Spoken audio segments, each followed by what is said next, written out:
Hun Origins. Hi everyone, welcome back. I'm Terry and this is Marvelous Videos. Hun's character was specifically created for the 2003 series as the leader of the street gang Purple Dragons. The franchise has witnessed several villains across the decades, and Hun always makes it to the list of some of the best villains, and why wouldn't he? His character arc is as conflicted as he is personally. Hun is like a ping-pong ball, going from one side to another after gaining new momentum and information. He may be a villain and committed some really bad stuff, but as described in the IDW Comics, he isn't inherently a bad person. Speaking of the comics, the writers from different publishers handled his story arc in extremely different ways, and Hun has been portrayed in both negative and positive lights. Furthermore, the various TV shows also played with his story arc in any way they felt like. In this video, we'll talk about his first appearance on television and Hun's origin story from the comics. So sit back and relax as we take you on the journey of one of the best yet underrated villains of the Teenage Mutant Ninja Turtles franchise. Before we go into our explanation, we have a very small request.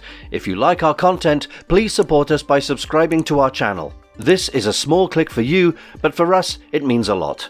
Thank you. Now, let's begin. Hello, Jones. Long time no see. For the first time on television, Teenage Mutant Ninja Turtles 2003, Hun is a recurring antagonist in the Teenage Mutant Ninja Turtles franchise 2003 series.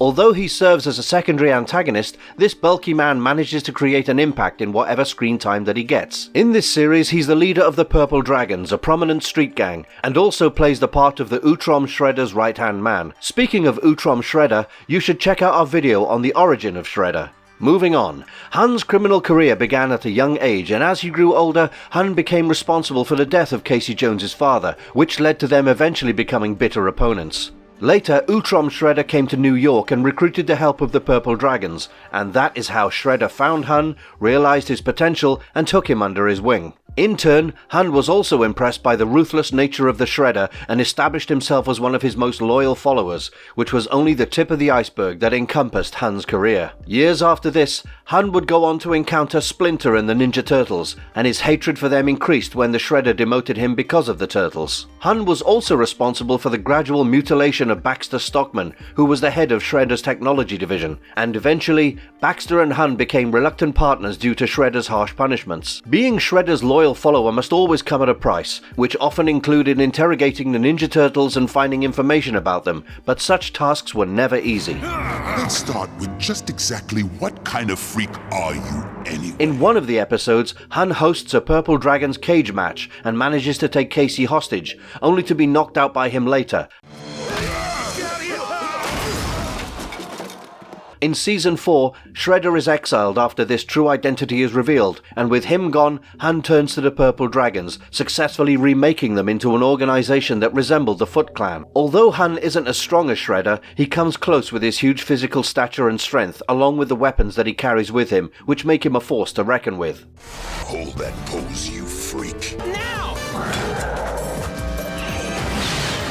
In this series, we often see an inconsistency in how he's portrayed. Sometimes he can hold his own against all the Turtles and Casey, but sometimes he is simply overthrown by just one person, often confusing the audience with how strong or not so strong Hun is. Under Hun's leadership, the Purple Gang turned into an organized crime syndicate. As the 5th season began, Hun and the Purple Dragons were later recruited to assist the Turtles against the armies of the now resurrected Tengu Shredder, one of the strongest villains of the series and the Teenage Mutant Ninja Turtles franchise. First, Hun thought he could join the Tengu Shredder, but the Utrom Shredder's followers were not welcomed. However, Hun being Hun, he went on to betray the group and steal Tengu Shredder's treasure, following Tengu Shredder's destruction. In the final season of the 2003 series, when Hun was alerted that the Shredder might return, he began seeking the Ring of Yin to use its monster-creating powers to build an army against the Shredder. It seems that Hun really wanted to put an end to Shredder once and for all. Finally, Hun makes an appearance in the special crossover entitled Turtles Forever. In this episode, he gets accidentally mutated and turns into a monstrous mutant turtle. However, this doesn't change his views on the Ninja Turtles.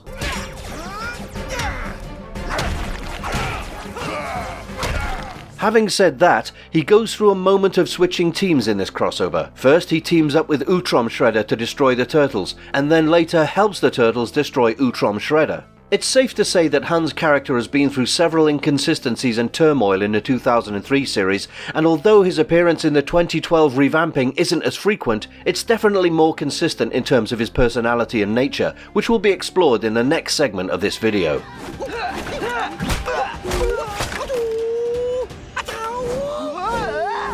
The 2012 revamp, Teenage Mutant Ninja Turtles 2012.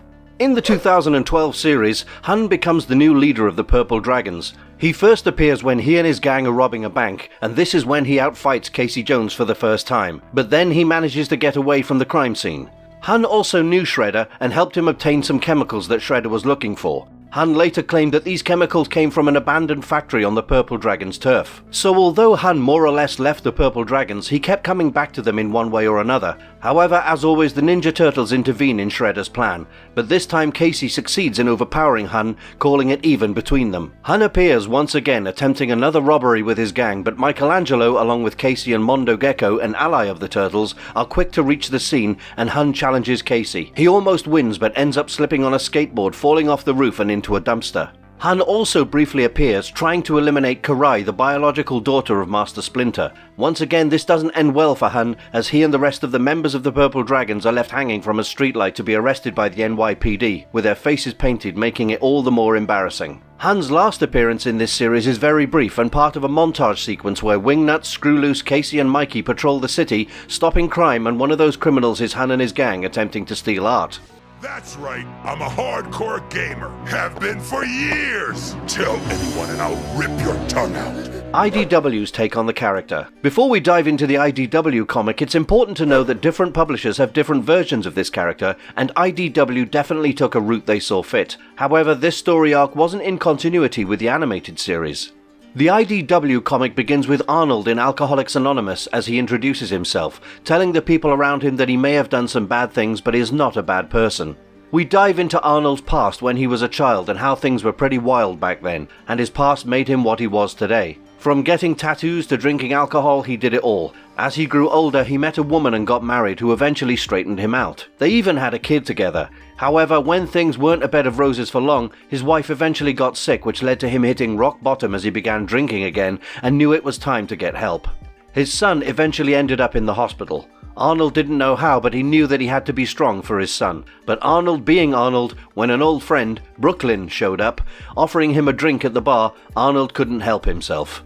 As they sit in the bar, Brooklyn mentions Purple Dragons, a street gang, and about how things aren't the same anymore. Arnold retreats, saying he isn't so thirsty anymore and chooses not to drink. It's now that we see a Ninja Turtle, Leonardo, who Shredder has brainwashed. Leo approaches Arnold in the alleyway, and Arnold is immediately fired up, knowing well that the turtle was the one who once hurt his son. It isn't long before the turtle pushes Arnold down, saying he couldn't believe Arnold was once Hun. It's now that the readers are told about Arnold's truth, that he is Hun. It's evident that things are a bit chaotic with a lot of backstories here and there, but then you have to realize that this comic issue was part of a micro-series on Teenage Mutant Ninja Turtle villains. Nevertheless, Arnold is taken away when he meets a masked stranger, the Shredder, who talks about his injured son and asks him how he would protect his son, and more importantly, how would he be a good father. Shredder mentions Purple Dragons, the gang which once belonged to Hun and Brooklyn, his old friend. The Purple Dragons were stronger and constantly in line when Arnold was their leader, and he must go ahead and reclaim his position again, become Hun again. Arnold simply shakes his head, refusing to go back to his old ways. Shredder promises Arnold that everything will be enhanced and he will be way stronger than he once was. In return, all he has to do is regain control of the Purple Dragons and make them fierce again, and most importantly, remember who he will be working for ultimately. And just like that, Arnold became Hun again. He began to get back in shape, spruce himself up, undoing everything that his wife had once done for him. Hun was a different man now. There he was on the first day of his old job, wearing his jacket with a purple dragon symbol on the back. Hun was visibly nervous. His hands were clammy, his brows were sweaty, but he regains his form the second he walks into the gang's lair, sat around to discuss a gang war. He knew he had to play the part despite how nervous he was on the inside. It shouldn't look like he had been away from work for too long, that he had forgotten how to be a gang leader. However, the gang members weren't too pleased to see him, considering the fact that he had left them years ago and now decided to show up unannounced. They didn't realize just how strong Arnold was now, and maybe he didn't either until he swung his arm around, putting his former colleagues all in their respective places. He grabs Brooklyn's daughter Angel by her neck, giving her a warning before he gets things straight, marking his return before he lets her go. Hun was now the leader, and no one could take that away from him. As his work began, he met some of his old enemies and allies and realized just how rewarding this job was and how much he'd missed it. He finally had the money and courage to go see his son at the hospital. He was happy to let Casey know that he had quit drinking and got a new job. Just as Hun is about to leave, he asks Casey about eventually coming on board with him, something he could think about. Now, this doesn't mean that Hun doesn't occasionally think about a drink, but before he gets too tempted, he thinks about his son, about his new job, and he just goes ahead and drinks soda instead. Hey, even got his 1-month chip at AA, and he's making progress.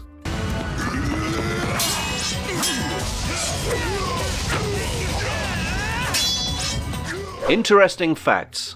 It's a shame that Hun was only a secondary antagonist, and sometimes barely even that, because he can give the other villains of this franchise a run for their money. It's interesting to note that his name is derived from Conqueror Attila the Hun, who was the ruler of the Huns from 434 AD until his death in March 453 AD, and was considered one of the most powerful rulers in history, which can be associated with the character's power and brute force. In the crossover Turtles Forever, Hun was extremely disappointed about his mutation, especially because he turned into what he hated the most, a turtle. And not just that, his scars and purple dragon tattoo also turned green, and we can bet he didn't love that look. If you had to compare his mutant form to someone, it would most likely be Slash, an evil turtle created for the Archie Comics continuity. You'd think the Hun's favourite food was something meaty or filled with protein, but he actually just loves pound cake. Finally, in the 2012 series, Hun is overtly inspired by Bruce Lee, right down to battle cries, fighting philosophies, and mannerisms.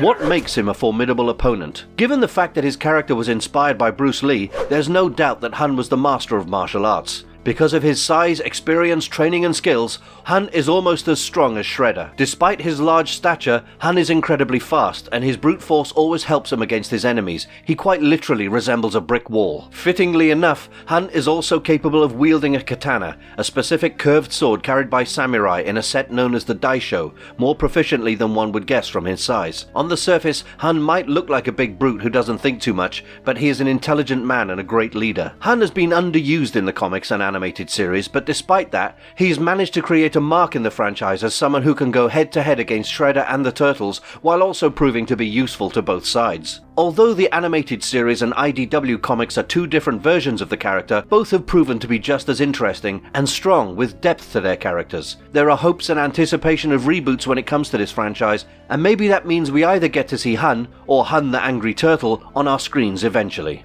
If you liked our content, don't forget to leave a like and subscribe to us if you haven't already. Have a good one. Thanks for watching, and see you next time. Goongala!